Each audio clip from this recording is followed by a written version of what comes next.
Sistema Michoacano de Radio y Televisión presenta.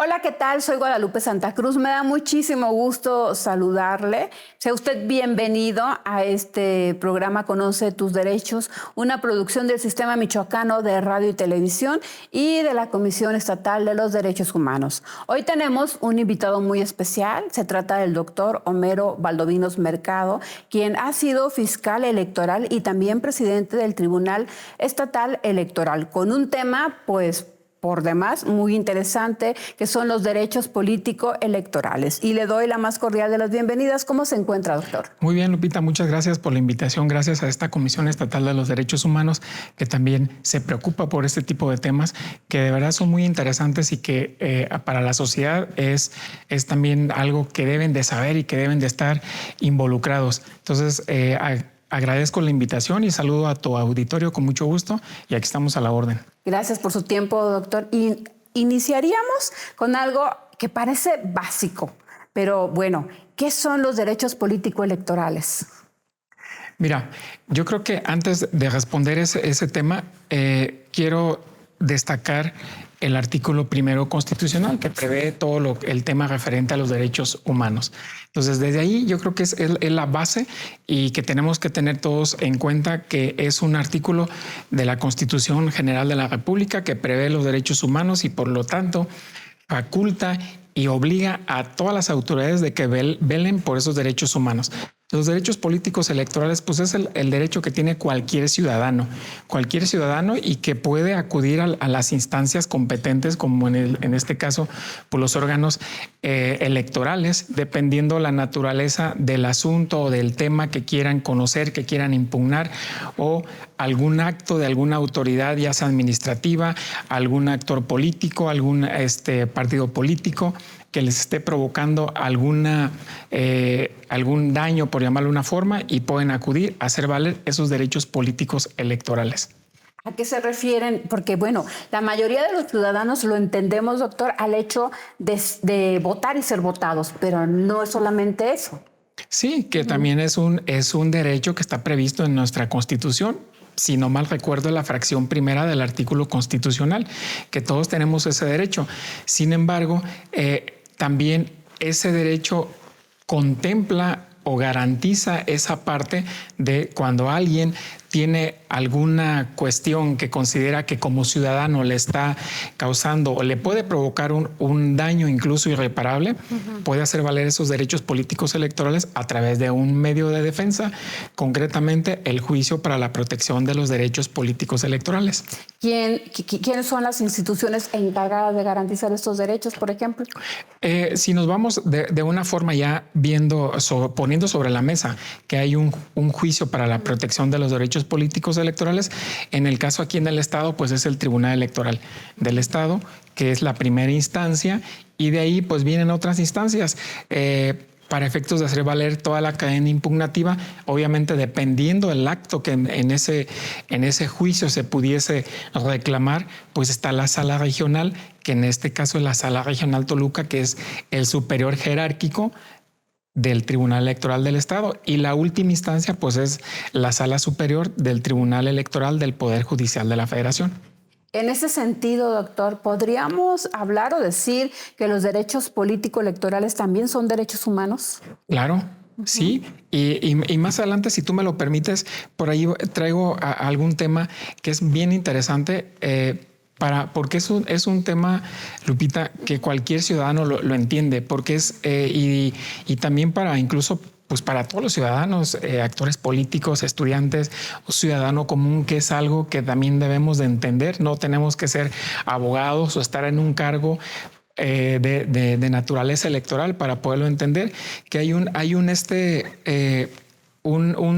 manual que emitió la Comisión de las Naciones Unidas, Okay. y que justamente habla derechos humanos y elecciones. Okay. Derechos humanos y elecciones. Ahí está muy claro. O sea, y va explicando, tiene unos capítulos muy interesantes de cómo explica, que más adelante por ahí te puedo leer algunas palabras que son muy claras en esas frases o en esos apartados, cómo lo embona y cómo hace ver la importancia, la trascendencia que tienen los derechos humanos, y que los derechos humanos también están obviamente vinculados con los derechos políticos electorales, y la importancia que tienen estas instituciones como es en la que estamos aquí hoy en esta plática, de velar también por esos derechos. Entonces, sí es cierto que también no podemos dejar por un lado la competencia, y cada órgano tiene su competencia en base a la ley que lo rige, pero eso no lo exime de la obligación que tiene de velar por esos derechos humanos, y en todo caso,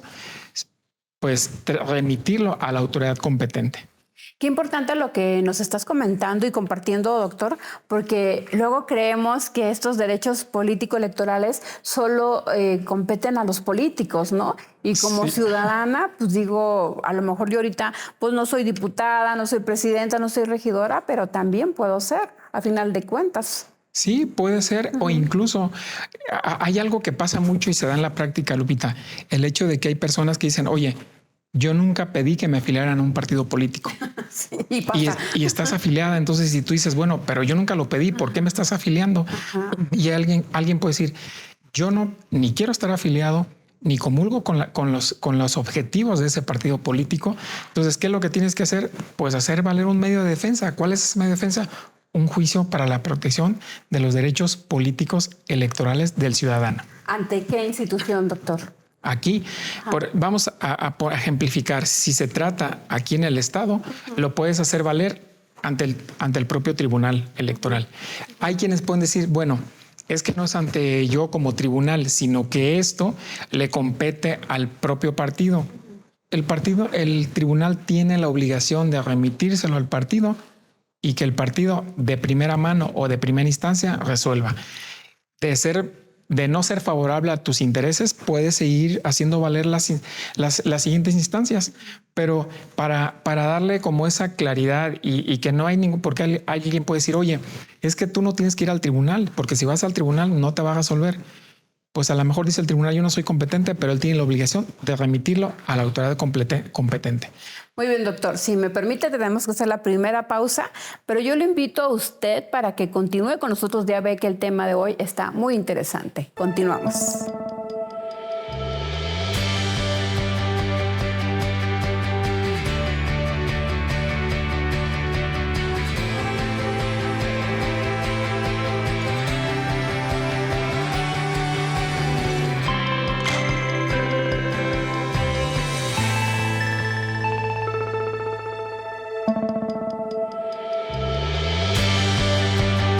Continuamos, ya estamos aquí de regreso en Conoce tus Derechos, en esta entrevista con el doctor Homero Valdovinos. Y yo le quiero preguntar, ¿qué dicen las Naciones Unidas respecto a los derechos humanos vinculados con los derechos político-electorales?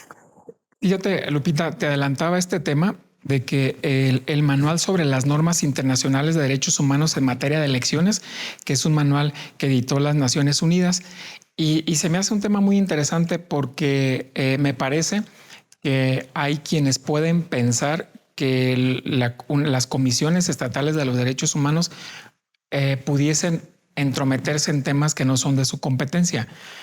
Primero, me queda claro, y es importante también precisar que no es competencia de las comisiones estar llevando a cabo algún tema electoral, pero sí tienen que velar por los derechos de los ciudadanos, porque cuando vienen los procesos electorales hay las violaciones que te puedas imaginar. Entonces sí es importante y tiene una función muy de mucha trascendencia, y me voy a permitir leerte unas líneas. Dice en este manual: las elecciones auténticas y limpias se nutren de un complejo ecosistema formado por un sistema estratégico de garantías de derechos humanos. En otras palabras, el respeto de los derechos civiles, políticos, económicos, sociales y culturales es una parte esencial de cualquier proceso electoral y de los derechos humanos que se aplican a diversos aspectos de las elecciones. O sea, si nos vamos o lo vemos en términos muy generales, este manual establece y deja muy en claro la vinculación, el enlace que tienen los derechos humanos con las elecciones. Van prácticamente de la mano, Lupita. Entonces, eso es muy importante. Insisto mucho en este manual porque es muy digerible, Lupita. Entonces puede clarificar muchas dudas a cualquier ciudadano. Nos queda claro con esto, doctor, que no se puede desvincular los derechos humanos de los derechos político-electorales. No podemos decir que son cosas separadas, ¿no? De ninguna manera. Y fíjate que incluso este manual, la alta comisionada de las Naciones Unidas para los Derechos Humanos, Michelle Bachelet, fue la que llevó a cabo y plasmó este prefacio. Y ella también ahí destaca, dice, la labor en materia de derechos humanos es importante en el contexto de todos los procesos electorales, como elecciones presidenciales, locales, de cualquier naturaleza, porque dice ella, en la que el riesgo de violencia y de abusos y violaciones de los derechos humanos es elevado. Claro. Como que no se quita la tentación siempre en procesos electorales. Sí, y fíjate lo importante de esto que estamos platicando, porque estamos hablando de la alta comisionada de las Naciones Unidas, o sea, no es cualquier persona. Claro. Entonces, aquí nos está dejando muy en claro la postura de las Naciones Unidas en cuanto a los derechos humanos y elecciones. Tienen un enlace que no podemos separarlo, Lupita. Aunque queramos, no podemos separarlos. Entonces, todo esto de los derechos, pues está previsto en el artículo constitucional y es nuestra ley la que nos protege, la que prevé un catálogo de garantías para todos los ciudadanos. Entonces, no podemos desvincularlo. Perfecto, queda clarísimo, doctor. Y quiero pasar a otra pregunta. ¿Qué es la ley 3 de 3? ¿Qué es la 3 de 3? Lupita, traes temas muy sensibles y de mucho impacto. Fíjate que el artículo 38 de la Constitución fue adicionado el 29 de mayo de este año, si no mal recuerdo. Reciente. De que fue en mayo de este año, sí. El 29 no lo tengo, pero sí, fue en mayo de este año. En la fracción séptima de ese artículo se hizo esa adición y en esa adición dice... por sentencia firme, y el adicionamiento dice por ser declarada como persona deudora alimenticia morosa. Pero fíjate que cuando esté alguien en ese supuesto, ve la consecuencia que puede traer. Dice, la persona no podrá ser registrada como candidata para cualquier cargo de elección popular, ni ser nombrada para empleo, cargo o comisión en el servicio público. A ver, aquí hay que aclarar algo, doctor. Estamos hablando la persona, se refiere hombre o mujer, porque lo van a decir, mujer, no, hombre o mujer. Sí, pero fíjate cómo no nada más es para el cargo de elección popular, sino el abanico se abre. Sí, claro. Y yo creo que en la práctica, al menos en la mía, que yo he tenido como juzgador, me ha tocado ver y tuve muchos precedentes en ese sentido de que hay asuntos que se llevan años, Lupita, años, que sobre todo es más común verlo en las mujeres que están demandando ya sea al esposo, al ex esposo, al papá de los hijos por una pensión alimenticia y pasan años y promueves, agotas todas las instancias, te vas incluso hasta el amparo directo porque ya estamos hablando de una sentencia definitiva y hay muchas trabas para ejecutar esa sentencia. ¿Y para qué? Para no pagar esa pensión alimenticia a menores o a hijos. Entonces, esto creo que va a traer un impacto muy importante ahora en este proceso electoral, porque más de uno va a brincar por ahí que esté en esa situación. Y entonces, pues aquí la responsabilidad que van a tener los tribunales es cómo van a darle esta interpretación y en un momento dado decir, a ver, tú no tienes la posibilidad porque estás en esta hipótesis y por lo tanto no puedes ser registrado. A ver, doctor, pero aquí hay varias cosas, porque no pudieran argumentar los que pretendan ser candidatos, estamos hablando que no van a poder ser candidatos ya en el proceso del 2024, pero si aún no ha terminado el juicio, ellos no pueden ahí argumentar, todavía no hay ninguna sentencia. ¿Ahí qué va a pasar? Sí, porque la fracción es muy clara, dice sentencia firme. Aquí cuando podemos decir que hay una sentencia firme, Lupita, cuando ya se dictó la sentencia definitiva, pero además de que se haya dictado esa sentencia definitiva, que también se hayan impugnado todas las vías, ya se hayan agotado, ya se o hayan bien superado todas las etapas del proceso. Así es, o bien que se dictó una sentencia firme y causó ejecutoria porque no fue impugnada. Entonces está firme y hay que ejecutarla. También no tenemos que olvidar, Lupita, que es importante que la propia Constitución, en el artículo 17 constitucional, prevé también que todas las sentencias son de orden público y tienen que cumplirse, tienen que ejecutarse. Entonces, aquí cuando hay una sentencia firme, la autoridad que la emite tiene que remover y hacer todo lo posible, quitar todos los obstáculos para cumplimentar esa sentencia. Entonces, aquí tiene que haber una sentencia con esas características para que alguien pueda decir, tú no puedes, porque hay una sentencia que ya está firme. Pero si está en el proceso, ahí sí no le puedes tampoco negar. Exactamente. Que puede haber algunas medidas y que puede en un momento dado afectarle. Por eso te digo, es que este es un tema que apenas va a venir en este proceso. Vamos a ver qué interpretación le van a dar los tribunales, pero alguien puede decir, a ver, yo quiero registrarme como candidato, sí hay una sentencia que está firme, pero yo estoy cumpliendo. Entonces, adelante.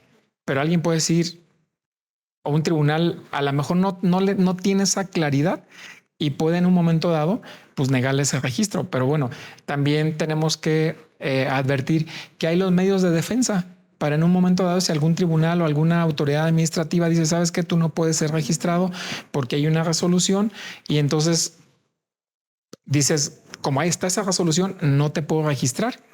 Pero entonces puedes impugnarla a través de los medios de defensa que tienes al alcance y obligar a esa autoridad en un momento dado a que te dé tu registro. Tenemos que hacer una segunda pausa, doctor. Qué tema tan novedoso, tan interesante, porque va a ser todo un reto poder aplicarlo, pero si nos lo permite, regresamos y continuamos hablando de este tema. Claro que sí. Gracias.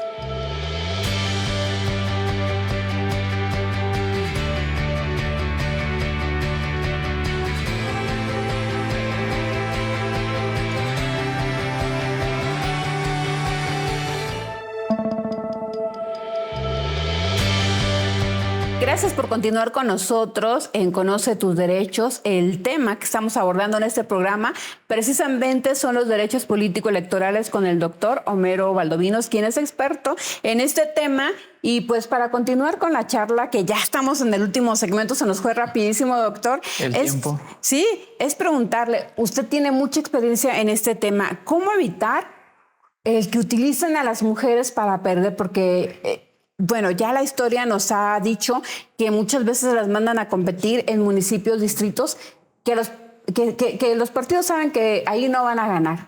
¿Qué recomienda usted con base a su experiencia que se haga ahí?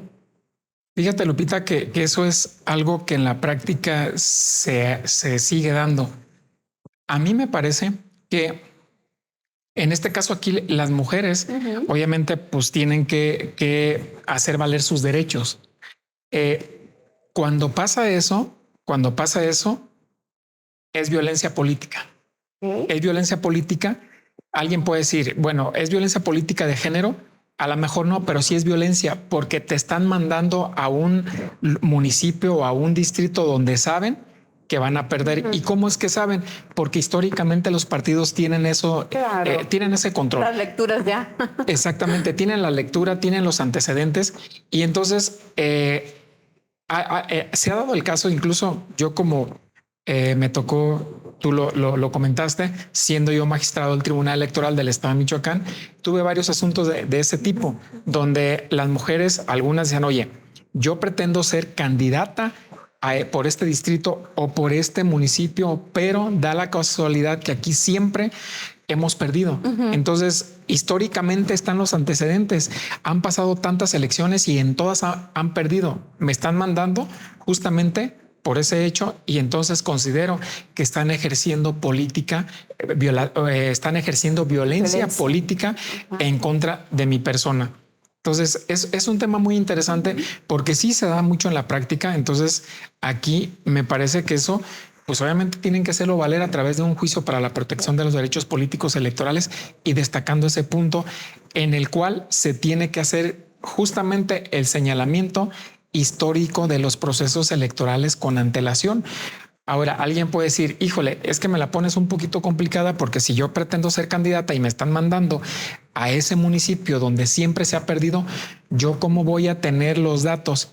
No importa, porque basta con que tú lo menciones en tu juicio para que el tribunal de oficio esté obligado a investigarlo. Exactamente. Ajá. Entonces, investiga y efectivamente puede darse el caso de que históricamente siempre han perdido y entonces se determina que hay una violencia en contra de la candidata y sí es factible que le cambien en un momento dado el municipio. Ok, bueno, es bueno saberlo, pero también aquí es interesante, doctor, que las mujeres tengan pues esta iniciativa de hacer valer sus derechos, ¿no? Ahora sí que. Sí, fíjate Lupita, que creo que sí es que tengan la iniciativa, pero también yo le agregaría otro punto. Es como cuando tú vas al médico y tienes un problema de salud y no sabes con qué médico ir. Y si vas con un médico, si tu problema es la garganta y vas con otro médico, pues me parece que va a ser muy complejo que te dé el medicamento acertado. Okay. Entonces me parece también que te tienes que asesorar de una persona que conozca la materia y que te pueda dar una buena directriz o te pueda poner sobre la mesa una buena solución o una buena propuesta de solución para que sea favorable.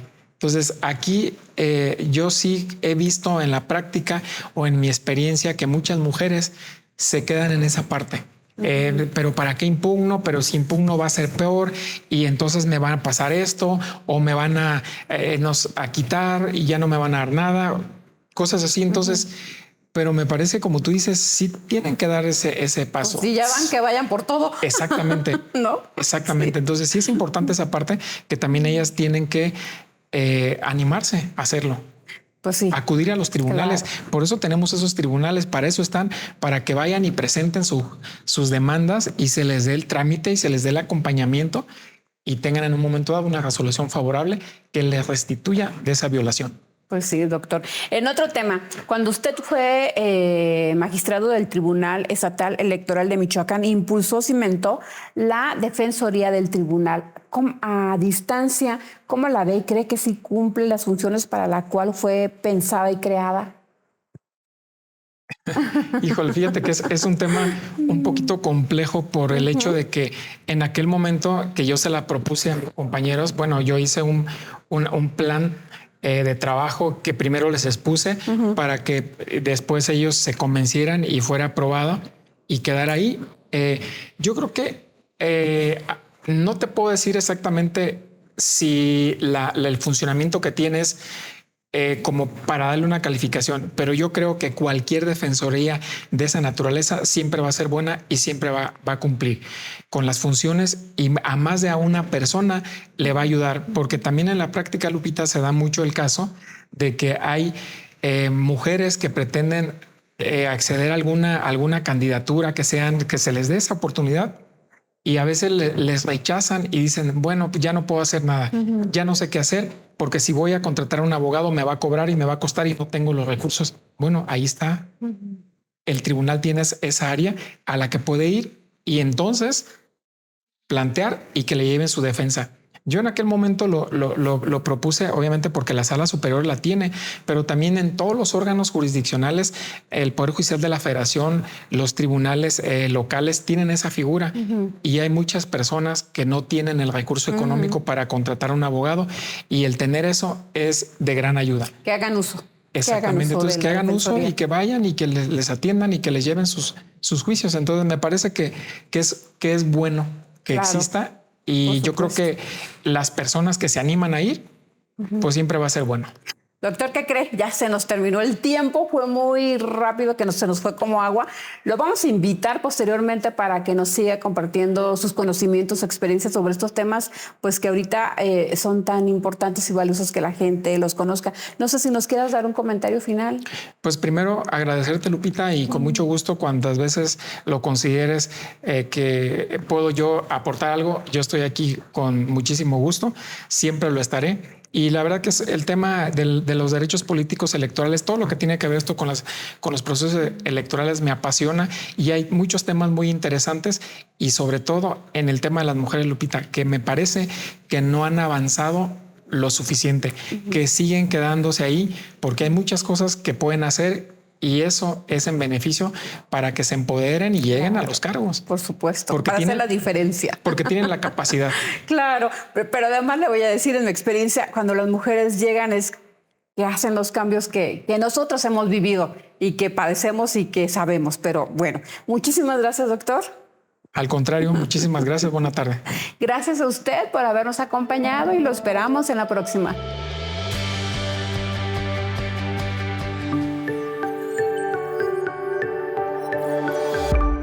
Sistema Michoacano de Radio y Televisión presentó.